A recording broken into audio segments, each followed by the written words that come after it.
Halo, apa kabar Anda semua? Semoga selalu dalam keadaan sehat walafiat, tetap semangat. Itu ya penting ya. Kita ngomongin ini Bung Rocky, ini penting banget kita ngomongin semangat karena banyak orang yang kehilangan semangat gitu. Walaupun masih tetap juga banyak yang menyemangati, jangan menyerah dulu gitu karena ini kan masih quick count ya, belum real count. Walaupun kita mesti ngomong jujur lah, ya kalau real count itu pasti makin akan disama-samakan dengan quick count gitu ya, kira-kira Bung Rocky ya.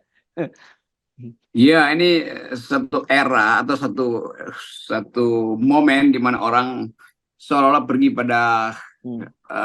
the politic of pessimism itu. Yes. Orang merasa pesimis karena memang dari awal orang berharap ada perubahan total. Tapi kan kita hitung juga secara realistis bahwa kekuasaan itu, kaki tangannya itu nyampe sampai ke akar rumput. Dan itu yang kemudian dibuktikan.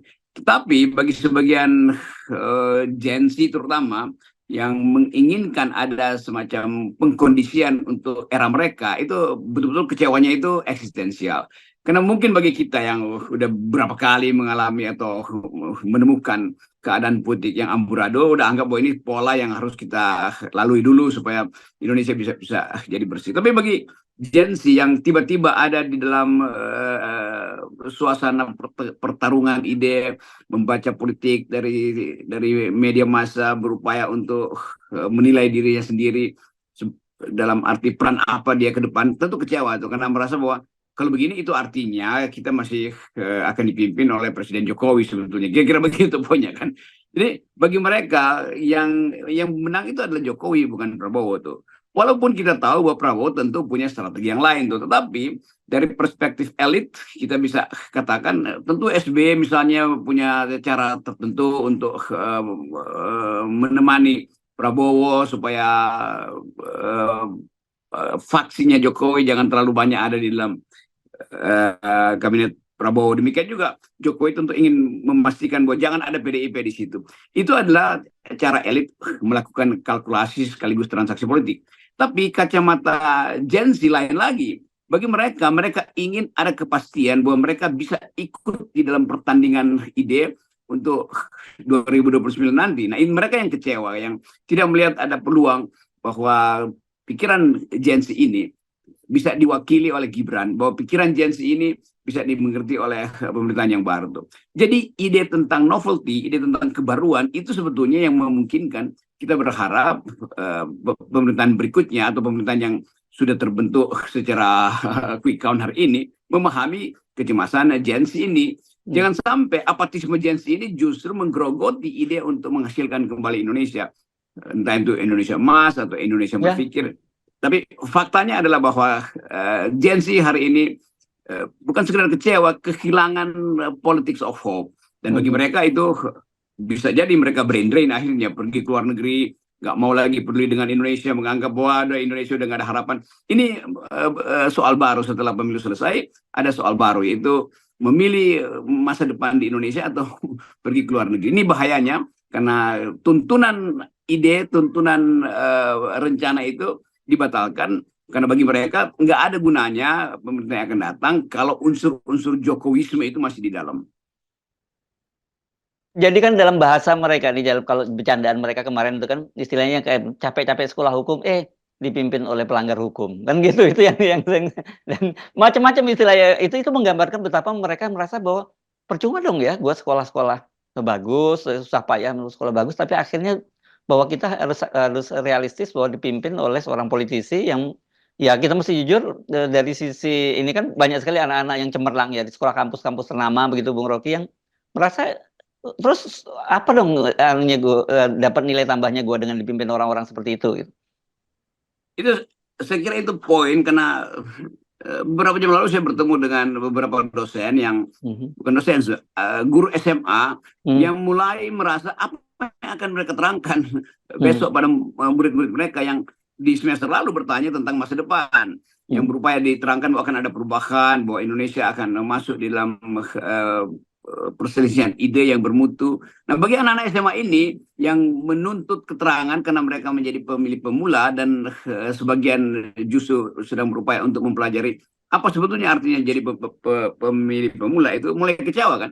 Jadi guru-guru SMA juga yang ini guru-guru yang bagus dan pinter, yang berupaya menuntun murid-murid SMA kelas 3 itu untuk berpikir tentang Indonesia di masa depan, akhirnya tidak mampu lagi untuk menerangkan kenapa Indonesia akhirnya jeblok gitu, kenapa demokrasi akhirnya berubah menjadi transaksi. Itu soal-soal yang real. Jadi saya menangkap bahwa betul-betul ini pertanyaan eksistensial bagi anak-anak muda itu dan harus dijawab. Dan jawaban itu yang akan menentukan apakah mereka akan bertahan sebagai anak-anak muda yang patriot atau mereka anggap ya udahlah kita pragmatis saja lah. Maka terjadilah brain drain atau orang rame-rame cari beasiswa untuk pergi ke luar negeri dan nggak peduli lagi dengan keadaan Indonesia. Ya, ya. Dan sebenarnya begini ya, soal brain drain ini yang saya kira nanti kalau terjadi dalam jumlah besar dan itu akan bisa tentu membatalkan mimpi tentang Indonesia emas ke depan dia, karena yang bertahan akhirnya generasi-generasi yang sebenarnya juga nggak peduli sama politik, bahkan ketika itu pilihan-pilihan politiknya pun nggak jelas gitu. Mereka sebodoh amat lah gitu dengan politik. Nah, sementara anak-anak bagus ini gitu ya, mereka kan sebenarnya berpikir tentang bangsa ini. Mereka serius memikirkan bangsa ini, tapi mereka merasa nggak ada tempatnya gitu di negara ini, atau kalau ada tempatnya bukan bukan value gua gitu yang bisa bergabung dengan orang-orang seperti ini yang segala macam pelanggar etik bisa dilanggar demi melanggengkan kekuasaan. Ya ini soal legitimasi lagi tadi, yaitu generasi yang akan menumbuhkan Indonesia di 2045 di saat tahun emas itu adalah generasi yang frustrasi karena tidak melihat arah, karena itu bahayanya itu. Dan ini mereka ini mayoritas 60% dan mungkin tahun depan jadi 70% dari pemilih Indonesia tuh. Jadi kalau satu generasi mengalami semacam frustrasi itu susah diperbaiki. Kalau elit gampang itu tukar tambah selesai kan. Tapi ini generasi baru yang berupaya untuk melihat Indonesia yang bersih, Indonesia yang berpikir, Indonesia yang etis. Dan kata itu, etis, berpikir, bersih, kan itu kata yang muncul tiba-tiba dari kalangan mereka sendiri itu, sehingga mereka menolak transaksi yang sifatnya material. Jadi anak-anak muda ini memang betul-betul kecewa mereka, dan kekecewaan itu akan berbekas pada tindakan mereka dalam situasi politik yang kritis nanti itu. Dan kita mesti bayangkan bahwa ini belum selesai, bahwa memang ada pemilu selesai, ada pelembagaan yang bisa dipastikan 02 ada di situ. Tetapi ingatan publik terhadap Mahkamah Konstitusi, ingatan publik terhadap video-video yang beredar, dirty votes, dan potongan-potongan video yang mulai muncul tentang kecurangan, itu akan membekas terus. Jadi sekali lagi, kita mau lihat apa sebetulnya yang diidekan nanti oleh Prabowo dan Gibran, kalau ini jadi semacam olok-olok baru nanti itu. Walaupun faktanya nggak susah diubah, karena kemenangannya memang signifikan itu. Tetapi jejak digital juga harus diperhatikan. Bahwa memang proses politik kita yang cerewet itu memang kelas menengah. Yang cerewet adalah guru-guru besar, yang cerewet adalah jurnalis. Dan itu menunjukkan bahwa pikiran-pikiran tentang masa depan memang hanya beredar di kalangan elit yang sangat tipis. Jurnalis, kelas menengah, dosen, segala macam. Sementara di bawah itu diolah, dikuasai oleh beras, minyak goreng, susu gratis, segala macam kan. Ini akan jadi beban untuk memungkinkan Indonesia berpikir tentang demokrasi yang bersih kan. Jadi kalau lapisan kelas menengah memang dianggap sebagai cerewet, ya udah, itu memang hak konstitusional dari warga negara yang tercerahkan. Tetapi pada saat yang sama kita tidak mungkin kita berharap terus bahwa demokrasi ini hanya diasuh oleh BLT, kan itu dasarnya tuh. Oke, kan sejak awal itu konstitusi kita juga menegaskan bahwa salah satu tugas pemimpin itu mencerdaskan kehidupan bangsa kan. Itu kan sebenarnya Bung Rocky ya.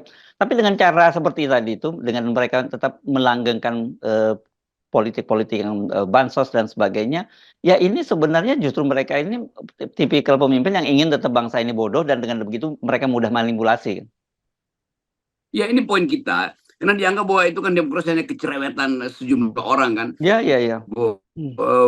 Tapi bukan kecerewetan sebetulnya. Kita mau ingatkan tugas dari presiden adalah mencerdaskan kehidupan bangsa dan memelihara fakir miskin, supaya orang yang sejahtera dan orang yang cerdas itu bisa bicara lebih kritis. Jadi bukan cerewet, tapi kritis sebetulnya. Nah, pemerintah tidak mau melakukan itu. Mereka tetap memelihara threshold kemiskinan, threshold kedunguan, supaya dengan mudah opini publik itu disebarkan dengan cara manipulatif kan. Jadi kita mesti bedakan bahwa memang kelas menengah itu cerewet, tapi kelas menengah menginginkan kecerewetan itu berubah menjadi kritisisme bahkan sampai tingkat terakhir. Tapi kalau pendidikan dan kemewahan konsumsi itu belum bisa mereka mereka nikmati sebetulnya, selain dinikmati karena sekedar pemberian dari pemerintah, maka kita bicara lagi tentang sikap manipulatif dari pemerintah atau sogok yang langsung datang ke perut rakyat. Kan itu kacaunya, bahwa presiden tidak melakukan tugas konstitusional yang mewajibkan orang itu harus diasuh nutrisi otaknya tuh. Baru itu menjadi penanda bahwa Indonesia ini tumbuh, dan demokrasi memang hanya bisa tumbuh kalau ada sejumlah besar mayoritas yang pikirannya itu tercerahkan. Jadi selama tidak tercerahkan, selama itu Jokowi gagal untuk menjalankan perintah konstitusi, dan kegagalan itu akan diteruskan dalam pemerintahan yang berikut kan. Kan model kita hari ini adalah mengevaluasi apa yang salah di dalam pemerintahan Jokowi yang menyebabkan pemilu hari ini diragukan orang sebagai pemilu yang legitim. Iya, ya. Dan kalau kita melihat ya, Bung Rocky, sekarang ini kan banyak sekali bermunculan video-video yang saya kira sulit terbantahkan. Bagaimana tabulasi di Sirekap KPU itu angkanya bisa digelembungkan luar biasa. Tapi saya kira itu nanti mungkin akan dengan mudah dipatahkan oleh tentu saja oleh KPU, Bawaslu dan sebagainya. Karena sebenarnya kecurangan yang paling masif itu sudah dirancang jauh sebelumnya, mulai dari kepala-kepala daerah ditunjuk sebagai pejabatnya, kemudian politik bansos, politik BLT, kemudian juga tekanan aparat terhadap para kepala-kepala daerah dan juga sampai kepala desa. Ya, itu kan sebenarnya jadi sudah dirancang, ini memang sejak dalam pikirannya sudah curang gitu. Jadi nggak ada lagi semacam berita yang mendebarkan. Kalau kita lihat, oh ini ada video tentang kecurangan. Enggak, itu memang konsekuensi dari perencanaan di awal. Jadi memang betul dari awal memang direncanakan, bukan sesuatu yang terjadi karena kecurangan, memang direncanakan. Kalau kecurangan kan nggak direncanakan misalnya, atau kecurangan yang dirancangkan itu dilakukan di beberapa TPS saja. Tapi ini kan dari awal, masuknya Gibran itu direncanakan. Ketua Mahkamah Konstitusi memang diminta untuk merencanakan dari awal proses pembenaran konstitusional. Jadi ujungnya pasti begitu, pasti satu paket itu, rencana dan akibat harus satu paket. Dan itu yang kita sebut secara sempurna sebagai dirty hand yang berakibat dirty vote. Nah, ini soal yang akan dibawa ke dalam mahkamah akal sehat atau mahkamah peradaban tuh. Nah, kita misalnya menganggap bahwa ini masih ada euforia karena Pak Prabowo udah kira-kira secara real udah jadi presiden, tetapi Pak Prabowo akan dikuliti lagi oleh kalangan yang tadi merasa bahwa ada hal yang tidak jujur itu dari awal itu. Jadi ingatan publik terhadap masuknya Gibran itu akan makin diungkapkan oleh media-media kritis seiring dengan dimulainya kabinet Prabowo Gibran. Karena itu kan setiap kali dibuka TV penjelasan ya Prabowo yang ngomong, Gibran di belakangnya, atau Gibran yang ngomong, Prabowo lagi keluar negeri misalnya. Jadi orang tetap melihat bahwa ini satu kombinasi yang betul-betul didasarkan pada perencanaan kejahatan konstitusional. Walaupun faktanya memang sudah terjadi bahwa itu sudah presiden dan wakil presiden, tetapi tetap evaluasi etis akan terus tumbuh. Ya, kalau meminjam bahasanya Pak Mahfud MD, seumur hidup itu akan dicibir oleh rakyat sebagai anak haram konstitusi, gitu menyebutnya Gibran.